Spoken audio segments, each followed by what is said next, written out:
Baik, Assalamualaikum warahmatullahi wabarakatuh. Waalaikumsalam.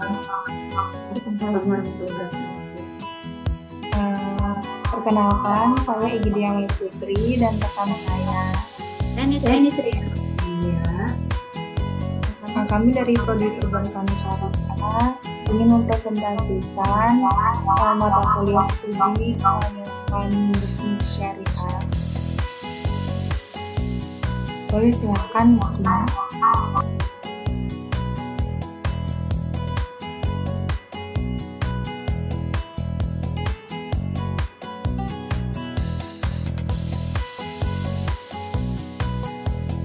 Baik, di sini kita ingin membahas kelayakan investasi untuk pengambilan keputusan.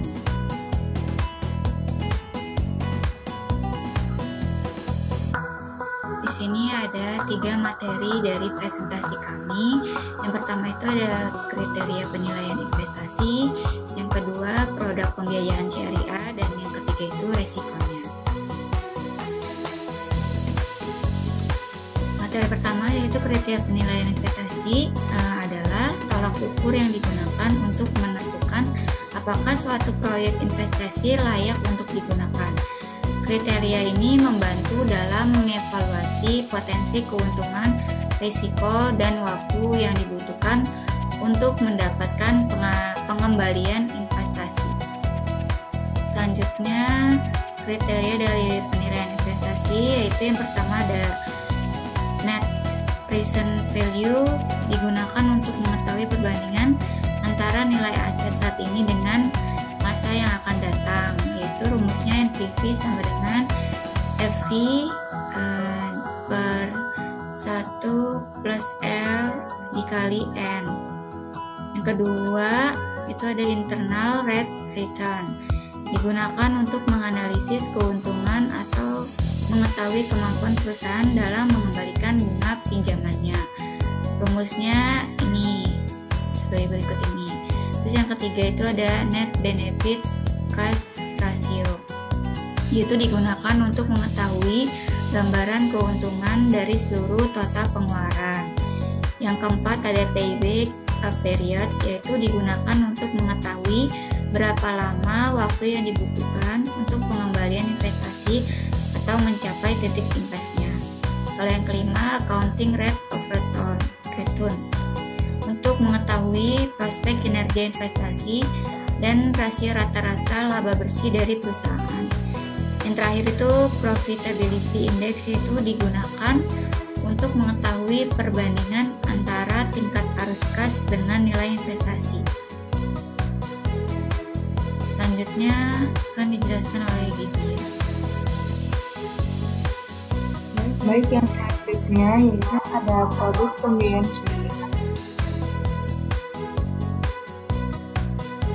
Terdapat jenis-jenis dari produk pembiayaan syariah. Yang pertama ada murabahah. Jadi pembiayaan dan caranya itu jual beli barang dengan harga pokok yang ditambah dengan keuntungan yang telah disepakati. Yang kedua ada mudharabah. Jadi kerjasama antara pemilik modal yaitu sahibul mal dan pengelola modal yaitu murid untuk menjalankan suatu usaha. Lalu keuntungannya akan dibagi sesuai dengan kesepakatan. Yang ketiga ada musyarakah. Kerjasama antara dua pihak atau lebih untuk menjalankan suatu usaha masing-masing pihak. Jadi keuntungannya bisa dibagi sesuai dengan porsi modal masing-masing.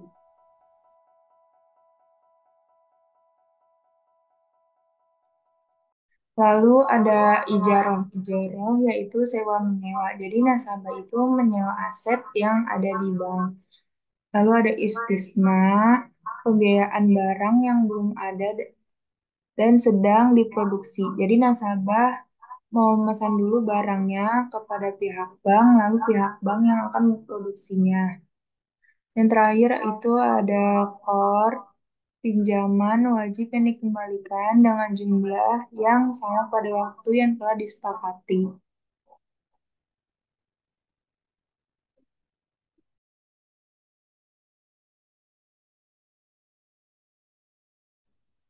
Selanjutnya, resiko pembiayaan syariah. Yang pertama itu ada resiko pembiayaan, di mana wan prestasi yaitu nasabah gagal memenuhi kewajiban angsuran. Terus penurunan nilai aset agunan, yaitu nilai aset yang dijadikan agunan menurun drastis, sehingga tidak cukup menutupi tunggakan. Terus kegagalan usaha, nasabah yang menggunakan pembiayaan untuk usaha mengalami kegagalan sehingga tidak mampu membayar. Yang kedua itu ada resiko pasar, yang pertama itu ada fluktuasi nilai aset. Nilai aset yang dijadikan underlying dalam akad seperti emas atau properti dapat mengalami fluktuasi harga. Lalu yang kedua itu ada perubahan tingkat suku bunga. Hal ini dapat mempengaruhi daya beli nasabah dan kemampuannya untuk membayar. Lalu yang ketiga resiko likuiditas. Itu kesulitan mendapatkan dana, di mana lembaga keuangan syariah kesulitan untuk mendapatkan dana untuk proyek baru atau memenuhi kewajiban pembayarannya. Lalu yang kedua itu ada kesulitan menarik dana, di mana nasabah kesulitan menarik dana simpanan secara cepat.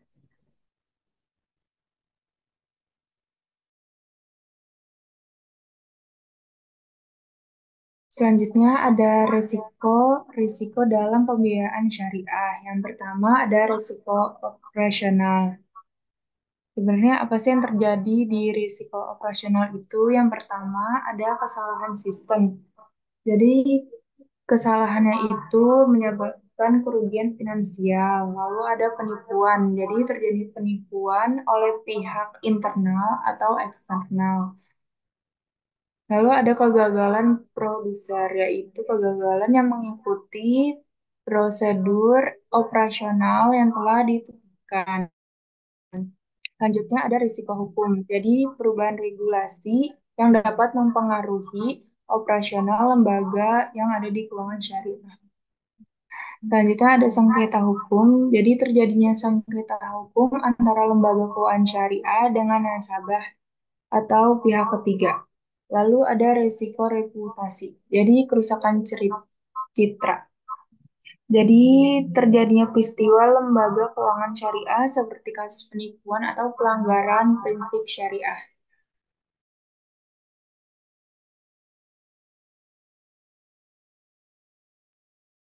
Baik, kami dari kelompok 10 sudah selesai memaparkan hasil dari presentasi. Jika ada yang ingin bertanya, boleh silakan berdiskusi di kolom chat atau bisa raise hand.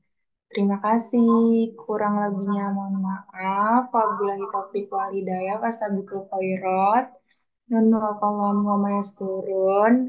Kami Egidia Amelia Putri dan Saya Nesrina ya. pamit undur diri. Wassalamualaikum Warahmatullahi warahmatullahi wabarakatuh. wabarakatuh.